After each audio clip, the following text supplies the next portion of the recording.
आपको बता दें, पटना में कल दो गुटों के बीच में खून खराबे के बाद बिहार पुलिस में हड़कंप मचा हुआ है। खबर आ रही है कि जिस वक्त पटना के पास जेठुली गांव में खूनी संघर्ष हुआ, पटना पुलिस के आला अधिकारी डीजीपी के साथ उस वक्त बैठक में व्यस्त थे।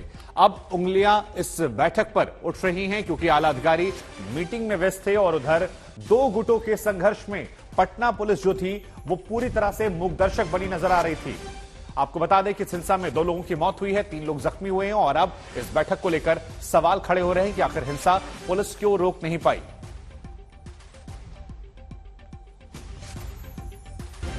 तो ब्रेकिंग न्यूज में बड़ी खबर एक बार फिर बता दें, पटना में कल खूनी झड़प को लेकर बड़ा खुलासा हुआ है और बड़ा खुलासा यह हुआ है कि एक बैठक चल रही थी बगल में ही और बवाल के वक्त बैठक में पुलिस अधिकारी जो थे वो व्यस्त थे। उन्होंने इस खून खराबे को रोकने की जहमत नहीं उठाई और डीजीपी के साथ तमाम जो अधिकारी थे वो यहां पर व्यस्त थे। 2 तस्वीरें आपकी टीवी स्क्रीन पर, एक तरफ आमने सामने 2 गुट जो है वो नजर आ रहे हैं, लड़ाई झगड़े हो रहे हैं, लोगों की मौत भी हुई है।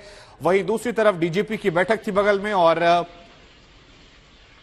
यहां से कोई ऐसा निर्देश नहीं गया कि वहां जाकर लोगों को रोक लिया जाए। देखिए कैसे इस घटना के बाद आग के हवाले इस घर को जला दिया गया और पूरी तरह से उपद्रवियों ने यहां पर आगजनी की, तोड़फोड़ की, हिंसा हुई। और इन हिंसक तस्वीरों के बीच में दूसरी तस्वीर जो है वो अधिकारियों की बैठक की है, जिसको लेकर अब कई गंभीर सवाल खड़े हो रहे हैं कि आखिर ऐसी क्या मजबूरी थी कि अधिकारियों ने वहां से उठने की जहमत नहीं उठाई। और इस पूरे घटनाक्रम को लेकर अब कई तरह के सवाल जो हैं वो लगातार खड़े हो रहे हैं। तो ये 2 तस्वीरें आपकी टीवी स्क्रीन पर है और आमने सामने गुटों की लड़ाई और इधर पटना में डीजीपी की बैठक। सवाल ये कि प्राथमिकता क्या होनी चाहिए? अगर कहीं आगजनी हो रही है, तोड़फोड़ हो रही है, हिंसा हो रही है, कई राउंड गोलियां चल रही हैं, पत्थरबाजी हो रही है, तो क्या पहले उस घटना को रोका जाए या फिर रूटीन बैठकों का दौर जो है उसे जारी रखा जाए?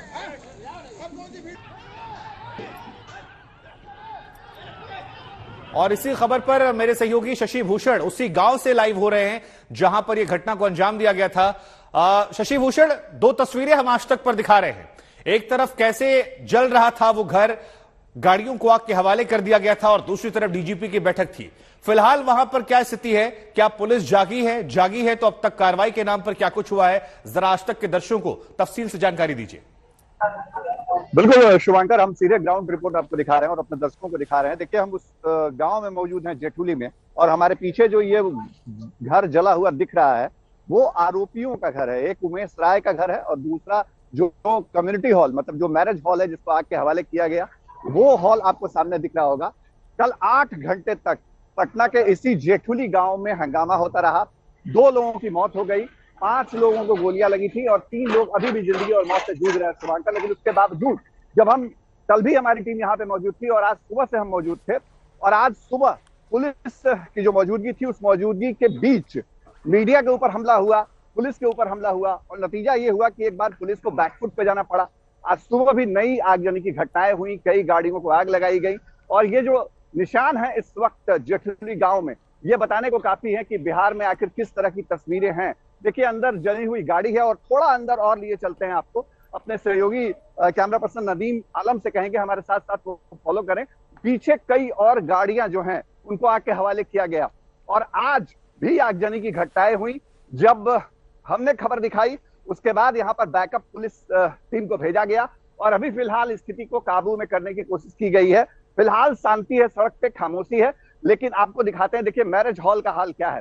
ये जो गाड़ियां हैं वो जली हुई हैं अंदर और ये आरोपी उमेश राय का मैरिज हॉल है। जो बच्चा राय मुखिया पति हैं, ये उनके कंट्रोल की प्रॉपर्टी है और इन्हीं लोगों पे आरोप है कि 2 लोगों की जान इन लोगों ने ले ली और जो चेनारिक राय हैं वो फिलहाल घायल है, उनके भाई मुनारिक राय घायल हैं और एक और नागेंद्र राय जो है वो घायल है। दोनों यादव समुदाय से आते हैं, यादव जाति से आते हैं और आपसी वर्चस्व को लेकर ये पूरा हुआ। अभी भी धुआं है यहाँ पे, आप महसूस कर सकते हैं जो स्क्रीन पे विजुअल्स हम इस वक्त दिखा रहे हैं। और जो तोड़फोड़ की तस्वीरें हैं वो देखिए, मैरिज हॉल में जो प्लेट्स होते हैं, क्रॉकरी होते हैं, ये सब कुछ यहाँ तोड़फोड़ और हंगामा मचा है। और एक गाड़ी नहीं शुभांकर, कई गाड़ियों को आग के हवाले किया गया है। बिल्कुल शशि भूषण, हम 2 तस्वीरें दिखा रहे हैं। एक तरफ आपकी ये लाइव तस्वीरें हैं और एक कल कैसे वहां पर आगजनी की गई थी वो भी दिखा रहे हैं। आप बने रहिए हमारे साथ। गैंग्स ऑफ पटना में कैसे नीतीश कुमार जी की नाक के नीचे ये सारी घटना हुई है ये आपको दिखाते हैं। देखिए यहां पर ये जेठुली गांव है और यहां से अगर आप देखेंगे तो नीतीश कुमार के घर की दूरी महज 35 किलोमीटर की है। दूसरी बड़ी बात, डीजीपी जहां बैठक कर रहे थे, पुलिस हेडक्वार्टर जो है वो यहां से 36 किलोमीटर की दूरी पर है और यहां से 35-36 किलोमीटर की दूरी डीजीपी यहां पर पुलिस हेडक्वार्टर में, नीतीश कुमार जी का घर यहां पर, और उसके बावजूद यहां पर इतनी हिंसा होती है, 2 लोगों की मौत हो जाती है, फूंक दिया जाता है गाड़ियों को, घर को आग लगा दी जाती है, इतनी सारी घटनाएं होती हैं और पुलिस प्रशासन जो है वो उस तत्परता से नहीं एक्टिव होता है जैसा होना चाहिए था। आज भी वहां पर तनाव जो है वो बना हुआ है और इसी वजह से हमें लिखना पड़ रहा है कि सुशासन बाबू की नाक के नीचे ये दबंगई जो है ये आखिर क्यों हुई है। शशि भूषण लगातार हमारे साथ बने हुए हैं। सुशील मोदी से इधर हमने बात की, उनकी तरफ से क्या कुछ कहा जा रहा है, अब आपको ब्रेकिंग न्यूज में सुनवाते हैं।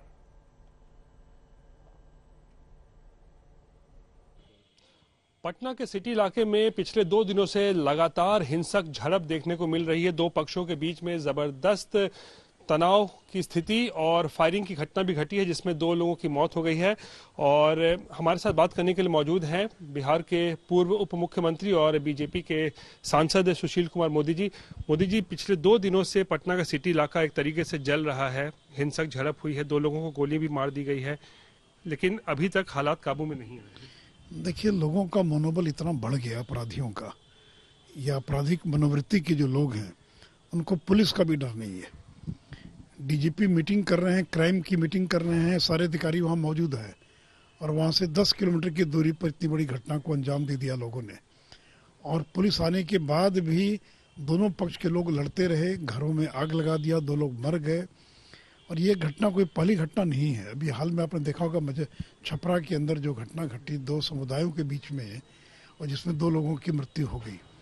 तो ये जो अपराधी मनोवृत्ति के लोग हैं उनका मन बढ़ गया, उनको पुलिस का कोई डर भय नहीं है। और नीतीश जी राज्य के गृह मंत्री हैं, उनकी जिम्मेवारी बनती है लॉ एंड ऑर्डर को मेंटेन करना, लेकिन स्थिति नियंत्रण की बाहर होती जा रही है और वो चाह कर भी स्थिति को रोक नहीं पा रहे। उसका एक बड़ा कारण है कि महागठबंधन जो बना जिसमें राजद के लोग हैं और राजद के अधिकांश लोग आपराधिक मनोवृत्ति के लोग हैं, उन पर कार्रवाई करना भी मुश्किल है। पुलिस भी मिली हुई है, पुलिस को डर लगता है कुछ करेंगे तो कल तबादला कर दिया जाएगा। तो बड़ी चिंता की स्थिति। और आज तो एक पत्रकार को भी वहाँ पर बुरी से उन लोगों ने पीट दिया, उनके कैमरे को तोड़ दिया। पुलिस मूक दर्शक बनी हुई है।